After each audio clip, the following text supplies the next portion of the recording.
शामिलयन सारं सायारणयारधं मीनं नमो अरिहन्ताणं नमो सिद्धाणं नमो आयिरीयाणं नमो अध्यायाणं नमो लोये सवसाहुरम्।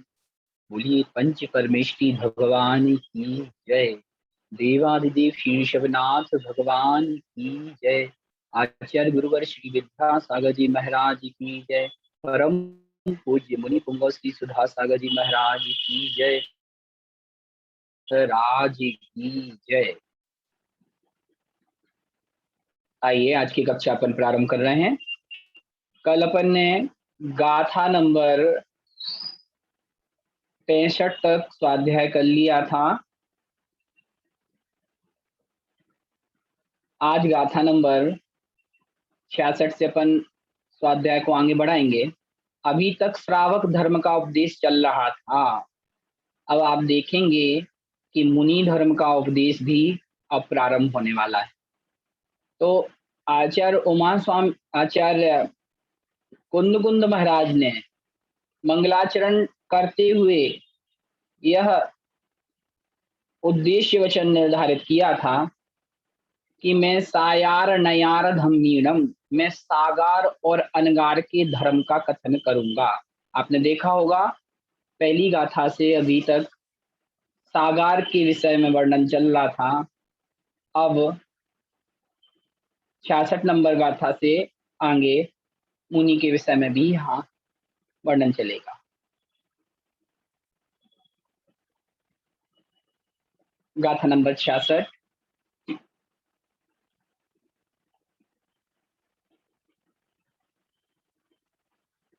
आइए पहले गाथा का अपन उच्चारण करेंगे, उसके पश्चात इसका अन्वयार्थ, भावार्थ, शब्दार्थ देखें। उच्चारण करें। न हु, न हु, दंडई, दंडई, न हु दंडई, कोहाईम, कोहा, कोहा, इम, इम, कोहा इम, देहम, देहम, दंडेई, दंडेई, कहम, कहम, खवई, कम्मम, कम्मम, देहम दंडेई, कहम खवई, कम्मम। पूरी पंक्ति देखें। नहु दंडई कोहाइम, देहम दंडेई कहम खवई कम्मम। दूसरी पंक्ति।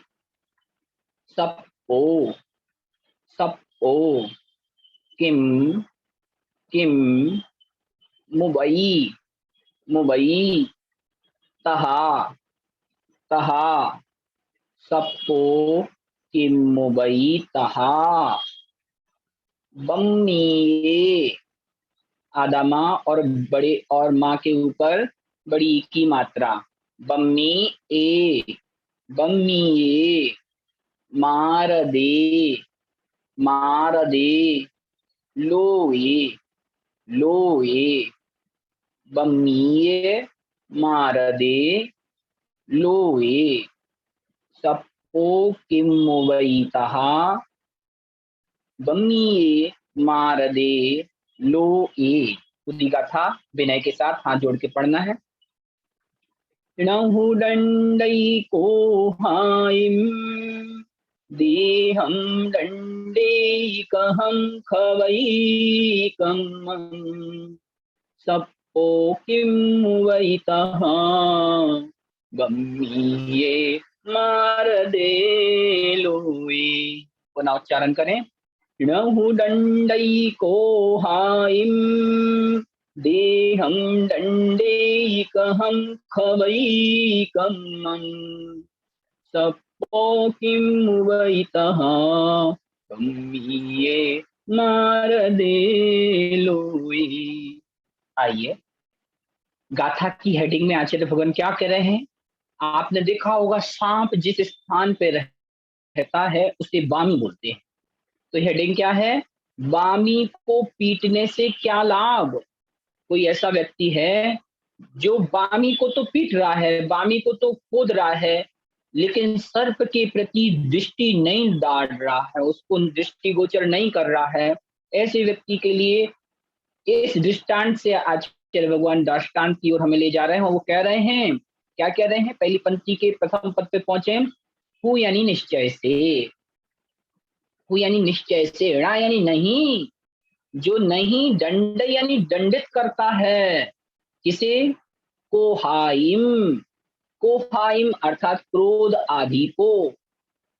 क्रोध आदि मतलब क्रोध, मान, माया, लोभ, ये चार कसाय। राहु दंड कोहाइम, जो जीव क्रोध, मान, माया, लोभ, इन चार कसायों को, इन क्रोधादिकों को, ना यानी नहीं, दंड यानी दंडित करता है, ताड़ित करता है।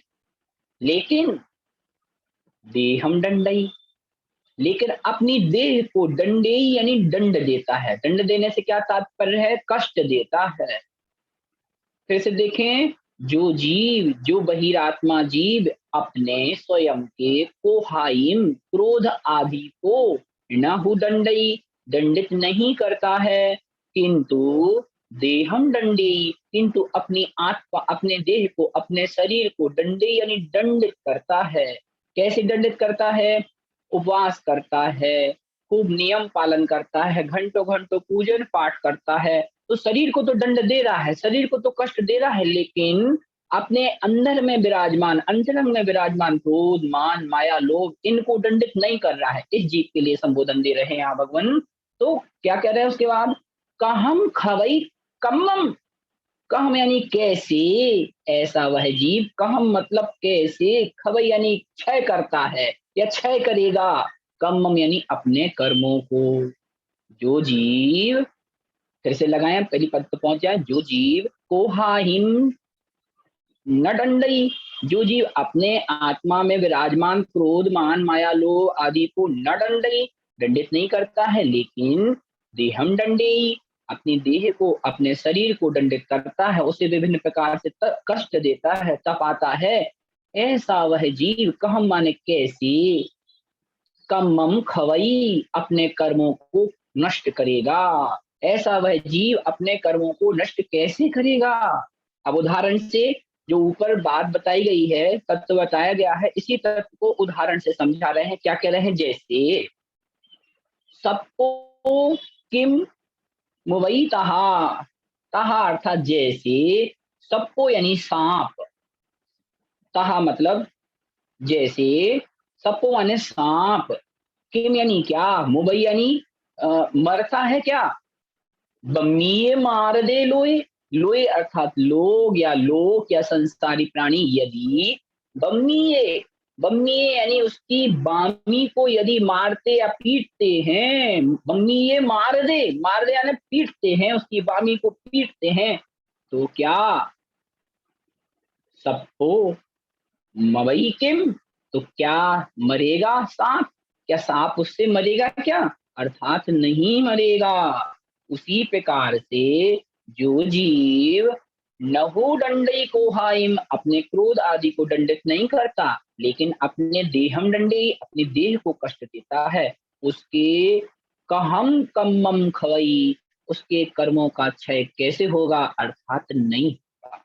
यहाँ आचार्य भगवान कुंद कुंद स्वामी अंतरात्मा के लिए संबोधन दे रहे हैं कि हे अंतरात्मन, शरीर से बहुत तप किया, शरीर को तो खूब दंडित किया, लेकिन जब तक तुमने अपने अंतरंग में विराजमान क्रोध, मान, माया, लोभ, द्वेष आदि कसायों को नहीं छोड़ा, उनको दंडित नहीं किया, उनको नहीं तपाया, तो आपके कर्मों का क्षय होने वाला नहीं है। जिस प्रकार से कोई जीव सांप की बामी को तो पीटता है, लेकिन सर्प की तरफ दृष्टि नहीं देता, तो वह सर्प वहां से भागने वाला या मरने वाला नहीं है। ठीक है, आइए उदाहरण से देखते हैं क्या कह रहे हैं, अर्थ से, भावार्थ से। बहिरात्मा जीव क्रोध मान माया लोभ मिथ्यात्व राग द्वेष आदि को तो दंडित नहीं करता, अर्थात इनका त्याग तो नहीं करता, मात्र शरीर को ही दंडित करता है, उसको ही सुखाता है। तो इससे वह कर्मों का क्षय कैसे कर सकता है? जैसे लोक में बामी को नष्ट करने पर सांप मरता है क्या? ऐसा कोई जीव जो सांप की बामी को तो नष्ट कर रहा है, लेकिन सांप उसके अंदर नहीं है, तो इसका तात्पर्य है वह सांप नहीं मरने वाला, सांप को कुछ नहीं होने वाला। वैसे ही जो अपने क्रोध मान माया लोभ को तो नहीं मारता, उसको तो दंड नहीं देता, सिर्फ अपने शरीर को सुखा रहा है। तो सांप के लिए उसका घर क्या? उसकी वाणी। वैसे ही हमारे लिए हमारा जो शरीर है, हम उसको बाहर से तो सुखा रहे हैं, उसको तो दंडित कर रहे हैं, लेकिन उसके अंदर, जैसे वाणी के अंदर सांप रहता है और कोई जीव बामी को पीटे, सांप की तरफ गौर ना करे, वैसे ही जो जीव बामी जैसे अपने शरीर को तो कष्ट दे रहा है, लेकिन वामी के अंदर जो क्रोध मान माया लोभ मिथ्यात्व राग द्वेष आदि सर्प बैठे हुए हैं, उसकी वो ध्यान नहीं दे रहा। तो ऐसा जीव कभी भी अपने अपने कर्म को न खवई, कभी भी क्षय नहीं करेगा। इस प्रकार से इस गाथा का अर्थ हमें जान लेना चाहिए। आइए गाथा नंबर 67, 67। गाथा पूर्व वाली सरल थी, इस गाथा में बहुत बड़ा कथन आचार्य भगवान कुंद कुंद स्वामी के द्वारा भव्य जीवों के लिए कहा गया कि हमने अभी तक अनादि काल से तप तो किया, बहुत से व्रत भी पालन किए, लेकिन बाहर से तो हमने अपने शरीर को तपाया, लेकिन अंतरंग में हमने अपने क्रोध को कभी नष्ट नहीं किया, अपने मान माया लोभ को कभी नष्ट नहीं किया। तो आचार्य ने कहा जब तक मिथ्यात्व रहेगा तब तक आप कितना भी चारित्र पालन कर लो, वह आपका सार्थक होने वाला नहीं है। अब गाथा नंबर 67 में कह रहे हैं कि संयमी कौन? संसार में हर व्यक्ति बोलता मैं संयमी, व्रत नियम पालता नहीं, अपनी कसायों को कसता नहीं, नष्ट करता नहीं, और हर कोई कहता है मैं संयमी। तो ये इनके लिए है, यहाँ संबोधन देते हुए कह रहे हैं, क्या कह रहे हैं आइए देखते हैं कि संयमी कौन? उपसम, उपसम, तब, तब, भाव, भाव, जुदो, जुदो, उपसम, तब, भाव, जुदो, राणी, राणी, सो, सो, ताव, ताव, संजदो, संजदो, हुई, हुई। पूरी पंक्ति देखें। उपसम तब भाव जुदो,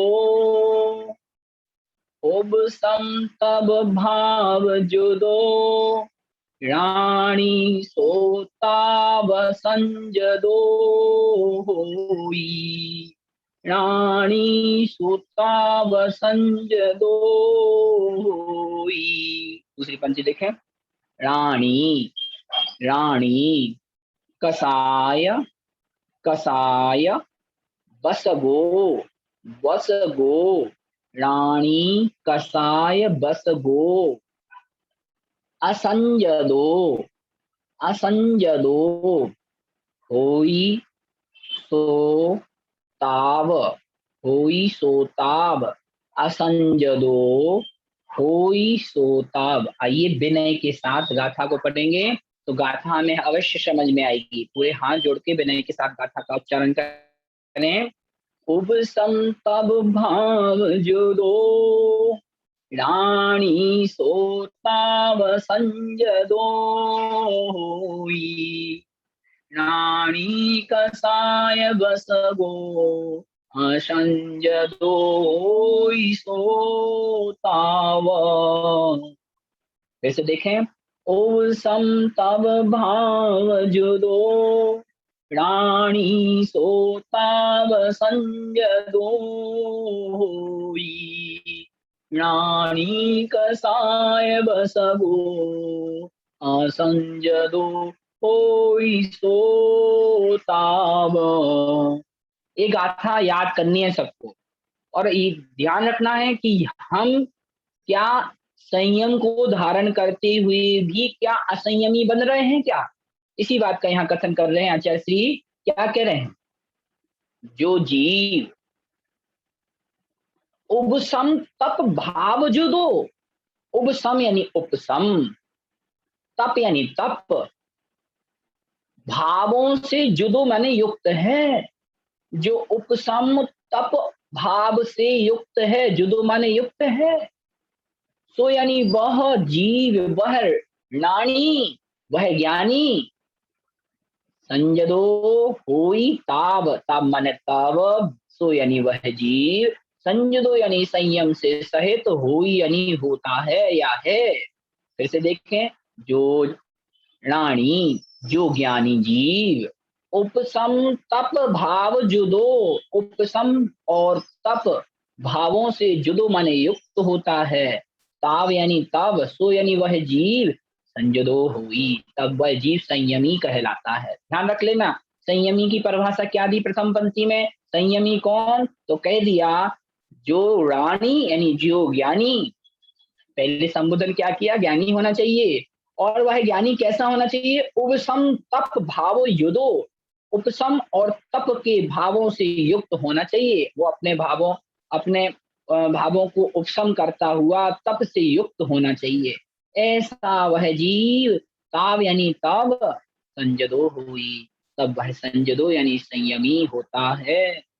दूसरी पंक्ति पे पहुंचे, रानी कसाय वसुगो, किंतु वही रानी मतलब वही ज्ञानी जब कसाय वसुगो, कसाय के वश में हो जाता है, कसाय सहित हो जाता है, तो वही ज्ञानी जो ऊपर कहा, जब वह ज्ञानी उपसंभाव, मतलब उपसम से क्या तात्पर्य आप ये समझ लो, अपनी कसायों को मंद करना, अपनी कसायों को कसना, उपसंभाव कहलाएगा। यानी उपसम से यहाँ 7 कर्म प्रत्ययों का छह छह उपसम में जो उपसम हो रहा वो तो है ही, लेकिन यहाँ क्या करना, हमें अपनी क्रोध मान माया लोभ इन कसायों को उपसमित करना, मतलब उनको दबाना है, उन पे कंट्रोल करना, नियंत्रण रखना है। तो यहाँ क्या कह दिया, जब प्राणी, जब ज्ञानी जीव उपसम तप भाव जुदो, जब अपने उपसम यानी उपसम भावों को प्राप्त करता है, अपने क्रोध मान माया लोभ पर नियंत्रण रखता है, उनको दबाता है, और तप आदि चारित्र भावों से युदो यानी युक्त होता है,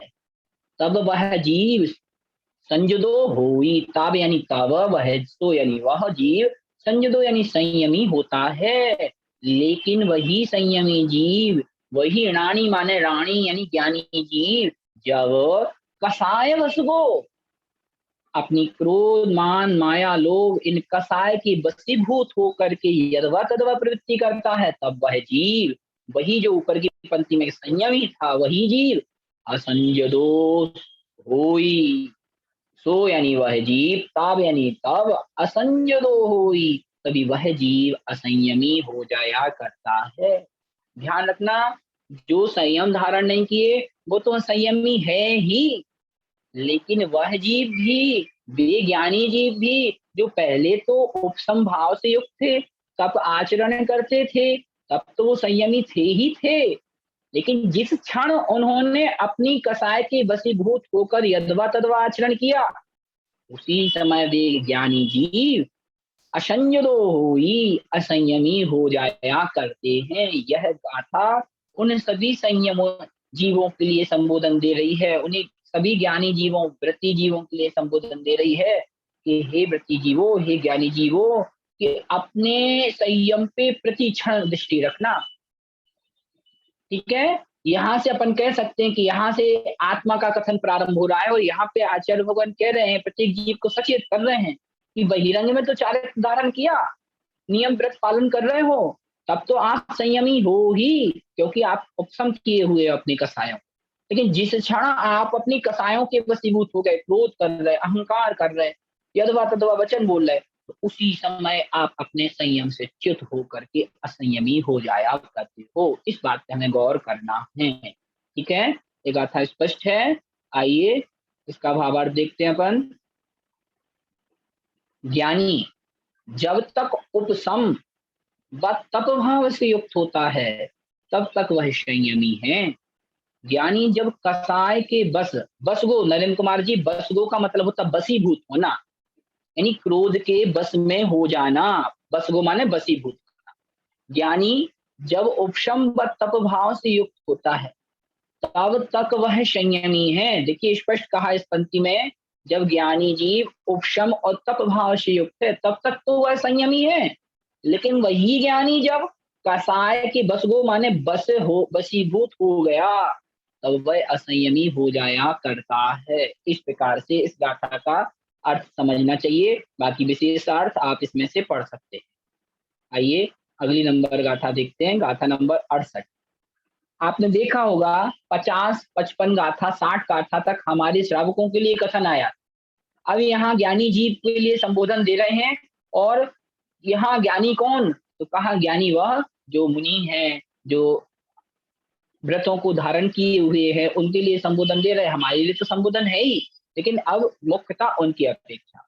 तो क्या कह रहे हैं अब, कि मात्र ज्ञान कर्म का क्षय हेतु नहीं हो सकता। जैसे हम में से कोई बोले, भैया हमने तो बहुत सारे शास्त्र पढ़ लिए, बहुत सारी पुस्तकों का हमें ज्ञान हो गया, अब तो हमारे कर्मों का क्षय होगा। ध्यान रखना, अभी हम भूल में हैं। बहुत सारी पुस्तकों को पढ़ लेना, बहुत सारी पुस्तकों का ज्ञान कर लेना कर्म क्षय में कारण नहीं है। कर्म क्षय में क्या कारण है, यह इस गाथा में बताया जा रहा है। आइए देखते हैं गाथा को, पहले उच्चारण करें।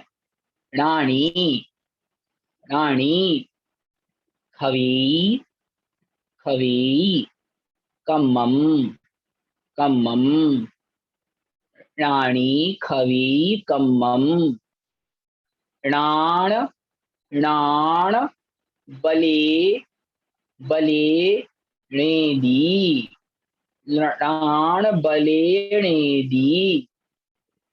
फिर से देखें, बले णेदी, बोल लये, बोल लये, अन्नाणी, अन्नाणी। पूरी पंक्ति देखें, राणी खावे कम्मम, राण बलेणेदी, बोल लये अन्नानी। दूसरी पंक्ति देखें, बीजो, बीजो भेषज, भेषज महम, महम बीजो भेषज महम। आगे देखें, जाने, जाने इदी, इदी रसदे, रसदे बाही, बाही जाने इदी नसदे बाही। पूरी गाथा विनय के साथ हाथ जोड़ लें और विनय के साथ उच्चारण करें। राणी खवे कम्मम, राण बलेणे दी बोलये अन्नानी, बीजो भेषज महम, जाने इदी न सदेवाही। जैसे उच्चारण करें, राणी खवी कम्मम, नाण बलेणे दी बोलये अन्नानी, बीजो भेषज महम, जाने इदी न सदेवाही। बहुत सुंदर गाथा है। इस गाथा का अन्वय अर्थ पहले अपन अर्थ देखते हैं, क्या कह रहे हैं। पहली पंक्ति के अंत में लिखा है अन्नानी, अन्नानी माने अज्ञानी। जो अज्ञानी जीव है वह कैसा है, इदी यानी इस प्रकार से, बोल यानी बोलता है। ध्यान रख लो, ज्ञानी जीव और अज्ञानी जीव के बोलने में क्या आता, उसका आचरण कैसा रहता है, यह बता रहे हैं कि जो अन्नानी जीव, जो अज्ञानी जीव है, इति बोल दे, इति बोल रहे, इस प्रकार से बोलता है। किस प्रकार बोलता है, कि रानी राणवलेन, जो रानी है, जो ज्ञानी है, पहली पंक्ति के प्रथम पद पे पहुंच जाए। रानी यानी जो ज्ञानी जीव है वह खवे यानी क्षय करता है, कम्मम यानी कर्मों को, फिर से ध्यान रखना, पहली पंक्ति में अंत में क्या लिखा है, अज्ञानी, और उसके पहले क्या लिखा, बोल रहे, और उसके पहले क्या लिखा, इति। तो इन तीनों को एक साथ सबसे आगे लगा ले। अन्नानी इदी बोल रहे, जो अज्ञानी जीव है, इदी यानी इस प्रकार से बोल रहे यानी बोलता है। किस प्रकार बोलता है, अब आ जाइए सबसे आगे। वह बोलता है कि नानी खबीर कम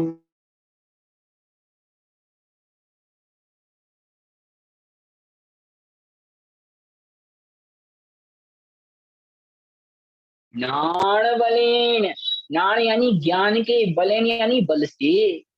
जो अज्ञानी जीव हैं वह बोलते हैं कि जो ज्ञानी जीव है वह अपने ज्ञान से ही अपने कर्मों को क्षय कर देते हैं। ऐसा संसार में आपने देखा होगा, कई लोग आपके बीच में प्रवचन करने आते होंगे, पढ़ाने के लिए आते होंगे, और क्या कहते होंगे कि भैया खूब ज्ञान प्राप्त कर लो, ज्ञान प्राप्त करने से ही हमारे कर्मों का क्षय हो जाता है। तो ध्यान रखना, आचार्य भगवान कुंद कुंद महाराज कह रहे हैं ऐसा जीव अज्ञानी है। तो अज्ञानी जीव भी ऐसे ही बोलता है। वो क्या कहता है, अन्नानी बोला दे इरी, वह बोलता है कि रानी, जो ज्ञानी जीव है वह ऋणान वाले है, अपने ज्ञान के बल से ही कम्मम खवी, अपने कर्मों को क्षय कर लेता है। लेकिन अगली पंक्ति पे देखें क्या कह रहे हैं, बेजो भेषज हम, बेजो, बेजो अर्थात औषधि, बेजो, बेजो अर्थात औषधि, नहीं बेजो, बेजो माने वैद्य, भेषजम अहम, वह कहता है कि औषधि को अहम यानी मैं, जान यानी जानता हूं। फिर से देखो, कोई वैद्य हो, वैद्य माने वैद्य, वैद्य जी माने कोई डॉक्टर हो, और वह कह रहे हो, क्या कह रहे हो, भेषजम अहम, भेषजम अर्थात औषधि को, अहम यानी मैं, जान यानी जानता हूं, मैं औषधि को जानता हूं। यदि यानी इस प्रकार से यदि वह कहते हैं तो क्या नश्यते, तो क्या रोगी का रोग नष्ट होगा। देखें आगे क्या कह रहे हैं, ऐसा कहने से क्या, बाही यानी व्याधि, नश्यते यानी नष्ट हो जाएगी, अर्थात नहीं होगी। फिर से देखें क्या कह रहे हैं गाथा नंबर 68 में, उदाहरण से, दृष्टांत से, दाष्टांत को समझना है। एक अज्ञानी जीव की तुलना एक उन वैद्य जी से कर रहे हैं, जो डॉक्टर से कर रहे हैं। अज्ञानी जीव क्या बोलता, अज्ञानी जीव बोलता है, अन्नानी बोल रही, अज्ञानी बोलता है कि मैं, नानी यानी ज्ञानी जीव, ज्ञान बने ना, ज्ञान केवल से ही कम्मम खवी, अपने कर्मों को क्षय कर लेता है। जैसे, इसी की तुलना कर रहे हैं किससे, जैसे बेजो, बेजो यानी कोई वैद्य जी है, और वह भेषजम, भेषजम अर्थात औषधि को जाने यानी जानते हैं। और वह क्या कह रहे हैं, इतने मात्र से, क्या इतने मात्र से, बाही यानी किसी रोगी की, बाही माने व्याधि, नश्यते नष्ट हो जाएगी क्या। तो ये वैद्य है, और वैद्य क्या कह रहे हैं, अहम यानी मैं, वेद्यो यानी वैद्य, भेषजम जाने, भेषजम अर्थात औषधि को जाने यानी जानता हूं, इति यानी इस प्रकार कह देने मात्र से, जान लेने मात्र से, ज्ञानी हो जाने मात्र से क्या, बाही यानी किसी रोगी जीव की व्याधि, नश्यते नाश को प्राप्त होएगी क्या, अर्थात नाश को प्राप्त नहीं होगी। जब तक वैद्य जी कहते रहेंगे कि मैं औषधि जानता हूँ, जानता हूँ, जानता हूँ, जब तक औषधि वह रोगी को देंगे नहीं, और रोगी उसे आचरण में उतार के उसे खाएगा नहीं, तब तक वह स्वस्थ होगा नहीं। उसी प्रकार से जब तक ज्ञानी जीव यह कहता रहेगा कि मैं अपने ज्ञान से कर्मों का नाश कर लूंगा, यह जान रहा है, तब तक कर्मों का नाश होने वाला नहीं। उसे पहले चारित्र में उसको उतारना पड़ेगा, तब जाके उसका कर्म क्षय होगा। इस प्रकार से यहाँ कह दिया कि मात्र ज्ञान से कुछ नहीं होने वाला। जिस प्रकार से आपने पढ़ा होगा छेड़ाला में कि, और तत्वान सूत्र में, मोक्ष क्या कहा, सम्यक दर्शन ज्ञान चारित्राणी मोक्ष मार्ग। आपने सम्यक दर्शन प्राप्त कर लिया, आपका दृष्ट ध्यान हो गया, उसके बाद आपके पास जो ज्ञान है वह भी सम्यक संज्ञा को प्राप्त हो गया, लेकिन अभी भी हमारी दशा उस वैद्य के समान है जो औषधि तो जान रहा है लेकिन औषधि का सेवन नहीं कर रहा है, तो उसकी व्याधि, उसका बुखार उतरने वाला नहीं है। अर्थात पहले हमें चारित्र को धारण करना पड़ेगा, तभी वह हमारा जाना हुआ ज्ञान कार्यकारी होगा। इस प्रकार से जाने। आइए इसका भावार्थ देखते हैं।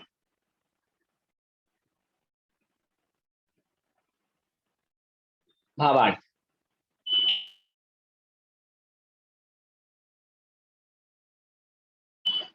अज्ञानी जीव इस प्रकार कहते ज्ञान से करता है, इतना कहने मात्र से वैद्य रोग को नष्ट कर देता है, अर्थात नहीं करता। इस प्रकार से यह जानना कि सम्यक दर्शन ज्ञान चारित्र तीनों जब होंगे तभी हम मोक्ष मार्ग में आगे बढ़ पाएंगे, अन्यथा नहीं। गाथा नंबर 67 के बाद 68, 68 हो, हाँ 68 हो गया, 69 नंबर का देखना है। बहुत सरल विषय चल रहा है लेकिन ग्रंथ बहुत ही सुंदर है।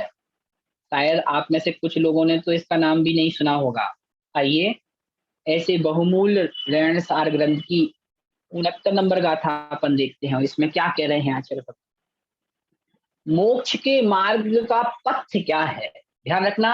आप सम्य शिखर जाएंगे, आप महावीर जी जाएंगे वंदना करने के लिए, तो अपने साथ कलेवा बना के ले जाते हो, नाश्ता बना के ले जाते हैं, उसको पथ बोला जाता है। जो रास्ते का खाने योग्य पदार्थ है, पथ है, पाथे, उसको पाथे बोलते हैं।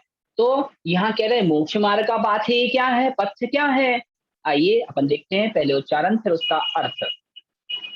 उच्चारण करें। उबम, उबम, सेवई, सेवई, मिच्छा, मिच्छा, मल, मल, उबम, सेवई, मिच्छामल, सोहण, सोहण, हेयु, हेयु, सम्म, भेषजम, भेषजम। पूरी पंक्ति देखें। उबम सेवई मिच्छा मल सोहण हेयु सम्म भेषजम। दूसरी पंक्ति। पच्छा, पच्छा, सेवई, सेवई, कम्मा, पच्छा, सेवई, कम्मा, मय, मय, णाषण, णाषण, चर्य, चर्य, भेषजम, भेषजम। पूरी गाथा देखें विनय के साथ। उबम सेवई मिच्छा मल सोहण हेयु सम्म भेषजम, पच्छा सेवई कम्मा मयणाषण चर्य भेषजम। पूरी गाथा फिर से देखें।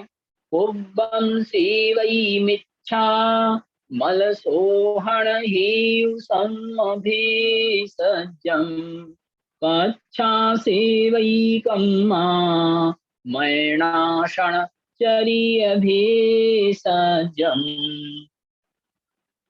पहले अन्वयार से देखते हैं अपन, फिर अपन गाथार्थ पे पहुंचेंगे।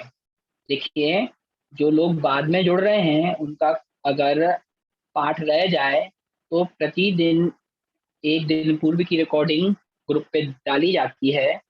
आप ग्रुप में से उसका उच्चारण जो आपका रह जाए उसका पाठ आप कर सकते हैं। आइए अन्वयार से देखते हैं। कुब्बम अर्थात प्रथमतः, सबसे पहले। कुब्बम माने पहले, सबसे पहले। मिच्छा मल सोहण हेऊ, मिच्छा यानी मिथ्यात्व रूपी मल के, सोहण माने शोधन के, हेतुओं को, कारणों को। फिर से देखें। उब्बम यानी सबसे पहले, मिच्छा मल, मिथ्या मल या मिथ्यात्व रूपी मल के, सोहण माने शोधन के, हेऊ माने हेतुओं को, कारणों को, सम्म भेषजम, भेषजम सम यानी सम्यक्तया, सम्यक्त रूपी औषधि के द्वारा। फिर से देखो। उब्बम यानी सबसे पहले, मिच्छा मल सोहन हेतु, मिच्छा यानी मिथ्यात रूपी, मल यानी मल के, सोहन माने शोधन के, हेयु यानी कारण, सम भेषजम सम्यक रूपी औषधि का। मिथ्यात रूपी मल के शोधन के कारण क्या है? मिथ्यात को कौन धो सकता है, उसका शोधन कौन कर सकता है? तो सम्यक रूपी औषधि, सेवन यानी हमें उसका सेवन करना चाहिए या उसका सेवन किया जाता है। कुब्बम, कुब्बम यानी सबसे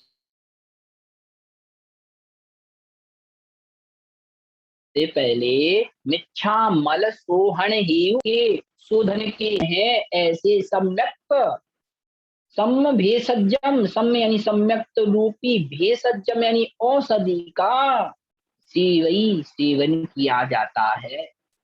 उसके बाद पच्छा माने उसके बाद, कम्मा मय नाशय, कम्मा अर्थात कर्म रूपी रोग का, नाशय नाशन यानी नाश करने के लिए, चरीय भेषजम, चरीय यानी चारित्र रूपी, भेषजम यानी औषधि का सेवन यानी सेवन किया जाता है। फिर से देखें, कुब्बम यानी सबसे पहले, मिच्छा मल सोहन हेयु, मिथ्यात्व रूपी मल के शोधन के कारण या हेतु, सम्मम भेषजम, सम्म अर्थात सम्यक रूपी, भेषजम यानी औषधि को सेवन यानी सेवन करो या सेवन किया जाता है। अच्छा, और उसके बाद कम्मामयणाशन, कर्म रूपी रोग के नाशन यानी नाश करने के लिए, चरीय भेषजम सेवई, चरी यानी चरित्र रूपी, भेषजम यानी औषधि का सेवन किया जाता है। आइए गाथा से देखते हैं इसको एक एक पद से। 69 नंबर गाथा आपकी मोबाइल स्क्रीन पर क्या कह रहे हैं? कुब्बम, कुब्बम यानी सबसे पहले, सेव यानी सेवन करो या सेवन करता है जीव, मिच्छा मल सोहन हेयु, मिथ्यात रूपी मल के सोहन यानी शोधन के कारण, हेयु माने कारणों को, सम्मम यानी सम्यक्त रूपी, भेषजम यानी औषधि को सेवन यानी सेवन किया जाता है। कुब्बम, कुब्बम यानी सबसे पहले, मिच्छा मल सोहन हेयु, मिथ्यात रूपी मल के शोधन के हेतु या कारण, सममम, सम्म अर्थात सम्यक रूपी, भेषजम यानी औषधि को सेवन यानी सेवन किया जाता है। पच्छा, और उसके बाद पच्छा यानी पश्चात बाद में, कम्मा मय नाशन, कम्मा यानी कर्म रूपी रोग के, नाशन यानी नाश करने के लिए, चरीय भेषजम चारित्र रूपी, भेषजम यानी औषधि को सेवई यानी सेवन करो या सेवन किया जाता है। ध्यान रखना, सबसे पहले क्या कहा? मोक्ष मार्ग कब है? जब सबसे पहले तो हमें अपने मिथ्यात रूपी मल का शोधन करना है। किससे शोधन करना है? सम्यक रूपी भेषज, भेषज माने औषधि से। पश्चात और उसके बाद कम्मामय नाशन, कर्म रूपी रोग के नाशन यानी नाश करने के लिए हमें चरीय भेषजम चारित्र रूपी औषधि को सेवन यानी सेवन करना चाहिए। इस प्रकार से यहाँ कथन किया गया कि मात्र चारित्र से कुछ नहीं होगा और मात्र मिथ्यात्व के क्षय से कुछ नहीं होगा। पहले तो मिथ्यात्व का क्षय करना है, मिथ्यात्व को हटाना है, सम्यक प्राप्त करना, और उसके बाद चारित्र रूपी औषधि को अनिवार्यतया धारण करना है, तभी हमारे कर्मों का क्षय होगा। अगर हम चारित्र धारण नहीं कर रहे हैं, ज्ञान बहुत प्राप्त कर रहे हैं, खूब पुस्तकें शास्त्रों का अध्ययन कर रहे हैं, लेकिन चारित्र में कुछ भी नहीं है, तो ध्यान रखना हमारी दशा उस औषधि वाले वैद्य के समान होगी, जो औषधियों का ज्ञान तो रखता है लेकिन यह भूल गया है कि मैं जब तक औषधि नहीं खाऊंगा, चारित्र को धारण करूंगा नहीं, औषधि रूपी चारित्र को धारण नहीं करूंगा, तब तक मेरा रोग नष्ट नहीं होगा। वैसे ही हमारी दशा हो जाए। इसलिए ज्ञानी के लिए उपदेश है कि पहले तो मिथ्यात्मल को शोधन करो। कैसे शोधन करना? सम्यक रूपी औषधि के। पश्चा माने बाद में, कर्म रूपी रोग को नष्ट करने के लिए चारित्र रूपी औषधि का सेवन करना चाहिए। इस प्रकार 69 नंबर गाथा। एक गाथा और पढ़ेंगे, 70 नंबर गाथा। क्या कह रहे हैं? अब देख रहे हैं यहाँ पे कि ज्ञानी और अज्ञानी में क्या अंतर है। भैया इस गाथा को पढ़ लो और अपने ऊपर लगा लो कि हम अज्ञानी हैं कि ज्ञानी हैं। वैसे सब लोग जो भी है, जिससे भी अपन पूछेंगे तो सब अपने आप को अज्ञानी कोई नहीं कहेगा, अब यही कहेंगे हम ज्ञानी हैं। लेकिन एक गाथा याद करना है, कभी भी बिना गाथा के नहीं बोलना। गाथा के अर्थ से हमें निर्णय करना है कि हम ज्ञानी हैं या अज्ञानी। क्या कह रहे हैं, आइए देखते हैं। अन्ना अन्ना नीदो नीदो, अन्ना नीदो, विषय विषय, बेरत। ध्यान रखना यहाँ आधा ता और ता के बाद पूरा ता है, तो पहले आधी ता तक पढ़ें। बिरत बिरत, तादो तादो, बिरत तादो। एक साथ पढ़ेंगे तो कैसे निकलेगा उच्चारण? बिरत तादो। पूरी पंक्ति फिर से देखें। अन्नानी दो, विषय बिरत तादो, होई होई, सय सय, सहस्र सहस्र, गुणो गुणो। दूसरी पंक्ति देखें। णाणी णाणी, कसाय कसाय, बिरदो बिरदो, नाणी कसाय बिरदो, विषयासक्तो विषयासक्तो, जीर्णोद्दिठम। यहाँ आधा दा और पूरा दा, आधे दा को जीणु के साथ पढ़ना है और पूरे दा को डिठम इस प्रकार पढ़ना है। पूरी गाथा फिर से देखें। अन्नाणी दो, विषय विरत्तादो, ओई सहस गुणो। फिर से देखें। अन्नाणी दो, विषय, यहाँ पे रुकना है थोड़ा। अन्नाणी दो, विषय विरत्तादो, होई सहस गुणो, नानी कसाय बिरदो, विषयासक्तो जीर्णोद्दिठम्। फिर से देखें। अन्नानी दो, विषया विरत्तादो, होई सहस गुणो, नानी कसाय बिरदो, विषयासक्तो जीर्णोद्दिठम्। आइए अन्वयार से देखते हैं। विषय विरत्तादो, पहली पंक्ति में अन्नानी दो के बाद क्या लिखा है? विषय विरत्तादो। इस शब्द को बोलने ही से इसका अर्थ निकल, क्या कह रहा है? विषय माने विषयों से, विरत्तादो विरक्त हो जाने से, विरत्तादो यानी विरक्त। अन्नानी दो, अन्नानीद अर्थात अज्ञानी की अपेक्षा से, अन्नानी दो अर्थात अज्ञानी की अपेक्षा से। फिर से देखें। विषय विरत्तादो अर्थात विषयों से विरक्त, अन्नानी दो अर्थात अज्ञानी की अपेक्षा से, विषयासक्तो विषयों में आसक्त, किंतु कसाय विरदो कसाय से विरक्त रहित, रानी ज्ञानी जीव, सय सहस्र गुणों, सय माने सत, सत माने 100, सहस्र माने 1000, गुणों यानी गुणा, तो 100,000, 100,000 माने 1,00,000, अर्थात 1,00,000 गुणा फल को हो यानी प्राप्त करता है। फिर से देखें।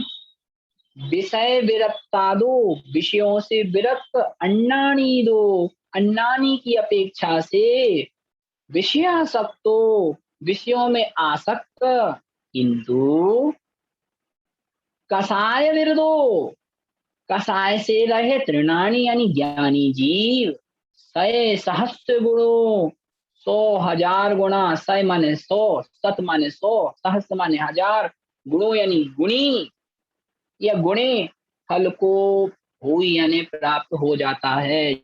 जीर्णोद्यतम ऐसा जिनेन्द्र भगवान ने कहा है। जैसे देखें एक एक शब्द से, अन्नानी दो, अन्नानी की अपेक्षा, अन्नानी माने अज्ञानी की अपेक्षा, विषय विरत्ता दो, विषयों से विरक्त, अन्नानी दो यानी अज्ञानी की अपेक्षा, विषयासक्तो, विषयों में आसक्त, किंतु कसाय विरदो, कसाय से विरदो यानी रहित, जो नानी यानी ज्ञानी जीव है वह, सय सहस्त्र गुणो, 100,000 गुना अर्थात लाख गुणा फल को हुई माने प्राप्त करता है। ऐसा किसने कहा? जीर्णोद्यतम, ऐसा जिनेन्द्र भगवान ने कहा है। जैसे देखें, जीर्णोद्यतम को सबसे आगे लगा लो। जीर्णोद्यतम जिनेन्द्र भगवान ने कहा है, क्या कहा है कि विषय विरक्तादो अन्नानी दो, विषयों से विरक्त ऐसा कोई विषय, ऐसा कोई जीव है जो अपने विषयों से तो विरक्त है, वह खूब त्याग कर रहा है, खूब व्रत कर रहा है, लेकिन अज्ञानी है, ज्ञान नहीं है कि क्यों कर रहा है। ऐसे अज्ञानी की अपेक्षा से, जो अज्ञानी आप विषय कसायों से रहित है, लेकिन क्या कह रहे हैं फिर से देखो, विषयों से विरक्त है यानी संसार के भोगों से तो विरक्त है, पांच इंद्रिय और छठवें मन, इनसे तो विरक्त है, लेकिन अज्ञानी की अपेक्षा से विषयों में आसक्त, किंतु कसाय से विरक्त ज्ञानी जीव 100 गुना फल, 100 मतलब 100,000 गुना फल को प्राप्त करता है, ऐसा जिनेन्द्र भगवान ने कहा है। ठीक है, आइए इसके भावार्थ से देखते हैं। पंचेंद्रिय विषयों से विरक्त अज्ञानी की अपेक्षा, ऐसा कोई जीव जो पांच इंद्रियों के विषयों से तो विरक्त है, ऐसे अज्ञानी की अपेक्षा पंचेंद्रिय विषयों में आसक्त ऐसा कोई जीव जो पंचेंद्रिय के विषयों में तो आसक्त है, किंतु कसाय से रहित है, उसकी कसाएं नहीं। दो चीजें लीजिए, एक वह जीव जो अज्ञानी है और एक वह जीव जो ज्ञानी है। ज्ञानी अज्ञानी का भेद कैसे करेंगे? एक सम्यक सहित है जो, और एक सम्यक से रहित है। तो एक ज्ञानी दूसरा अज्ञानी, लेकिन जो अज्ञानी जीव है वह विषयों से रहित है, लेकिन जो ज्ञानी जीव है वह विषयों से सहित है, लेकिन ज्ञानी जीव के पास कसाय नहीं है और अज्ञानी जीव कसाय सहित है। तो दोनों की तुलना कर रहे हैं, तो आचार्य कह रहे हैं जो ज्ञानी जीव कसाय से रहित तो है, लेकिन विषयों से सहित है, तब भी वह जीव लाख गुना फल प्राप्त करता है उस जीव की अपेक्षा जो अज्ञानी है लेकिन कसाय सहित है। मात्र विषयों को, इंद्रियों की विषयों को उसने त्याग किया। इस प्रकार से इसको जानना। फिर से देखें, पंचेंद्रिय विषयों से विरक्त अज्ञानी की अपेक्षा पंचेंद्रिय विषयों में आसक्त, किंतु कसाय से रहित ज्ञानी जीव लाख गुना फल प्राप्त करता है, ऐसा जिनेन्द्र भगवान ने कहा। यहाँ आचार्य देव का अभिप्राय है कि अज्ञानी मिथ्यात्व से युक्त है, अपनी दृष्टि को समीचीन नहीं बना पाया है, अतः मात्र पंच इंद्रिय के विषय अर्थात स्पर्शन, रसन, गंध, वर्ण शब्दों में विरक्त होने पर भी बंधक ही है। इन पांच इंद्रियों के विषयों से तो वो विरक्त है, लेकिन सम्यक से युक्त नहीं है, इसलिए वह कर्मों का बंध कर रहा है, आश्रव कर रहा है। क्योंकि सम्यक्त के अभाव में मिथ्यात्व व अनंतानुबंधी से युक्त वह अनंत संसार का बंधक ही है, अनंत संसार को बांधने वाला ही है। जबकि पंचेंद्रिय विषयों में आसक्त ऐसा कोई जीव जो पांच इंद्रिय के विषयों को त्याग नहीं किया है, किंतु मिथ्यात्व व अनंतानुबंधी का साय से रहित है, ऐसा सम्यक दृष्टि वह ज्ञानी जीव, ध्यान रखना सम्यक दृष्टि को ज्ञानी कहा है, ऐसा वह सम्यक दृष्टि ज्ञानी जीव अनंत संसार का बंधक नहीं होने से अनंत गुना फल प्राप्त करता है। इस प्रकार से ज्ञानी और अज्ञानी का भेद समझ लेना कि अगर हम खूब व्रत उपवास तो कर रहे हैं, विषयों से, इंद्रियों के विषयों से विरक्त तो हैं, लेकिन अज्ञानी हैं। अज्ञानी माने सम्यक से रहित हैं। और दूसरा जीव जो विषयों से सहित है, लेकिन सम्यक, लेकिन विषयों से तो सहित है, विषयों को भोग रहा है, संसार के विषयों में रत है, लेकिन ज्ञानी है अर्थात सम्यक से सहित है। ऐसा वह जीव उस अज्ञानी जीव की अपेक्षा सय सहस्र गुणों, सय यानी 100, सहस्र माने 1000 गुना फल को प्राप्त करता है। ऐसा जिनोद्यतम, ऐसा जिनेन्द्र भगवान ने कहा है। इस प्रकार से आज अपन ने 70 गाथा तक पाठ किया, माने 5 गाथाओं का अपन ने स्वाध्याय किया। अब इन 5 गाथाओं के स्वाध्याय में आपको जहां भी कोई दिक्कत, कोई प्रश्न है तो आप हैंड रेज कर सकते हैं, ठीक है। इसमें किसी को कोई डाउट, हाँ ये ध्यान रखना है, जिन्होंने पिछली कक्षाएं नहीं पढ़ी हैं या जो टाइम के बाद जुड़ते हैं कक्षा में, उनके लिए कक्षा की रिकॉर्डिंग रोज डाली जा रही है। तो आपकी जो गाथा छूट गई हो, उस गाथा को आप उस रिकॉर्डिंग में एक एक शब्द का उच्चारण, एक एक शब्द का अर्थ देख के कंसल्ट कर सकते हैं। फिर भी समझ में नहीं आए तो आप अगले दिन कक्षा के प्रथम में वो पूछ सकते हैं। आज की कक्षा में कोई डाउट है तो हैंड रेज कीजिए।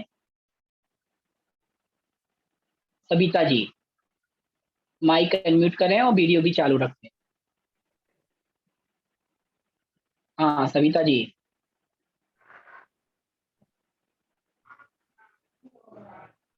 सुन रहे हैं? हाँ भैया जी, हाँ भैया जी। हाँ जय जिनेन्द्र जी बोलिए।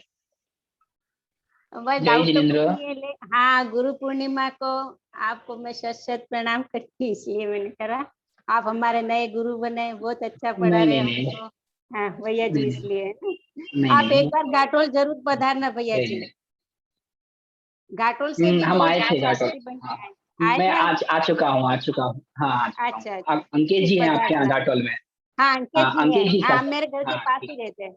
हाँ। ठीक ठीक मैं ठीक। उनको जय जिनेन्द्र और बोल किसी दीजिए का आपकी तरफ से। जी जी जी, जय जय जिनेन्द्र, जय जिनेन्द्र जिनेन्द्र, जी। हाँ जय। जय जय। और किसी हाँ का कोई क्वेश्चन है तो हैंड रेज करें। मीना जी भारल, अपना माइक अनम्यूट करें मीना जी। भैया जी हाँ जी जय समीचीन जिनेन्द्र। मतलब क्या है? जय जिनेन्द्र भैया जी, समीचीन का जय मतलब, जिनेन्द्र, जय जिनेन्द्र बोलिए। समीचीन का मतलब क्या है? क्या कह रहे हैं? समीचीन। समीचीन मतलब उत्कृष्ट, सही। हाँ समीचीन माने सही, ठीक। सही माने समीचीन माने उत्कृष्ट। करने योग्य क्या समीचीन? हमारे पास 2 मार्ग हैं, एक मार्ग पूरब की तरफ जा रहा है, एक उत्तर की तरफ जा रहा है। लेकिन अपन को जाना है पूरब में, क्या है? सम्येत शेखर जी, और जा रहे हैं अपन सम्येत शेखर जी के लिए, और एक उत्तर से रास्ता है। तो अपन क्या कहेंगे, कौन सा समीचीन मार्ग है, कौन सा सही मार्ग है? तो सामने वाला क्या बोलेगा, आप अगर पूर्व से जाएंगे तो ये समीचीन मार्ग रहेगा, इस तरफ से आप भटक जाएंगे। ठीक है, समीचीन माने उत्कृष्ट, श्रेष्ठ। ठीक है ठीक भैया। है। हाँ और कोई किसी का प्रश्न? माइक बंद कर लें। मीना जी हो गए, हाँ किसी का कोई प्रश्न नहीं है, ठीक है। चलिए ठीक है, आज की कक्षा में और भी किसी को कोई डाउट है तो आप अपनी जो अभी रिकॉर्डिंग डाली जाएगी उससे आप अपना कंसल्ट कर सकते हैं, ठीक है। आइए जिनवाणी स्तुति करें। मंजू जैन जी, हाँ बोलिए। मंजू जी माइक अनम्यूट करें। बस भैया जी वही बोलना था मेरे को भी, हार्दिक बधाई आपको भी गुरु पूर्णिमा के अवसर, और प्रणाम। जी जी जी जी ठीक है। बहुत बहुत धन्यवाद। जय जिनेन्द्र, जय जिनेन्द्र। आइए जी जी जी, आप स्वाध्याय कीजिए, बहुत सरल ग्रंथ है ये। इतना सरल ग्रंथ तो आपने शायद कभी देखा भी नहीं होगा। गाथा अगर अपन पढ़ना चाहें तो 10 दिन में पूरा ग्रंथ हो जाए, लेकिन भैया इसके जी, स्वाध्याय को याद भी करना अपन को, है भैया जी ना, अकेले ग्रंथ। भैया जी वार थाणु पेखा भी हाँ पढ़ा था मैंने, पुलक भैया से, पुलक जी सर से। हाँ तो हाँ वो जी, लगभग उसी टाइप का ही हाँ है, हाँ वो क्योंकि बहुत प्राकृत भाषा उत्कृष्ट में है ना ये विद्वान है। भी, प्राकृत भाषा में है ना ये भी। हाँ हाँ प्राकृत तो भाषा बहुत ही हाँ इजी हाँ, ये भी इजी प्राकृत लगने, भाषा। हाँ इजी लगने लग गया मेरे को, हाँ अच्छा लगा। प्राकृत भाषा बहुत ही बहुमूल्य भाषा है, वो तो अपन लोग भूल गए। संस्कृत को सब ध्यान रख रहे हैं, स्कूलों में पढ़ाई जा रही है, लेकिन प्राकृत की तरफ अपन ध्यान नहीं दे रहे। हमारी मातृभाषा तो प्राकृत होनी चाहिए। आइए जी भैया जिनवाणी जी, स्तुति करते हैं अगली कक्षा। माइक बंद प्रणब कर में लें। सागर जी महाराज, जिनवाणी स्तुति के लिए हाथ जोड़ लें सभी जन। भैया जी प्रणब में सागर जी महाराज जी से प्राकृत भी सीखा है थोड़ा। प्रणब में सागर जी पढ़ा रहे हैं ना प्राकृत, अच्छा अच्छा चलिए। तो वहाँ से पढ़ा है थोड़ा ओह सीखा। बहुत बढ़िया, नमोस्त बोलिएगा परीक्षा हमारा, नमोस्त बोलिएगा। एग्जाम भी दिया। जी जी जी जी, ठीक ठीक ठीक। जी भैया जी, उत्कृष्ट है। धन्यवाद माइक बंद कर लें। धन्यवाद। जय ओके, जय धन्यवाद। जय जिनेन्द्र जय। माइक बंद कर लें। जन्मानी स्तुति के लिए हाथ जोड़ लें।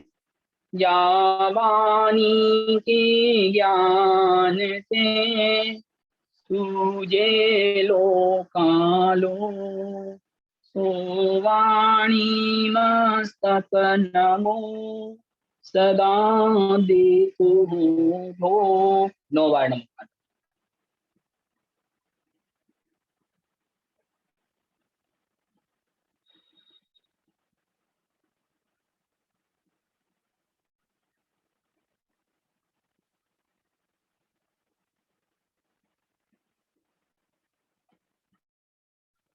बोली द्वादशांग जिनवाणी माता की जय।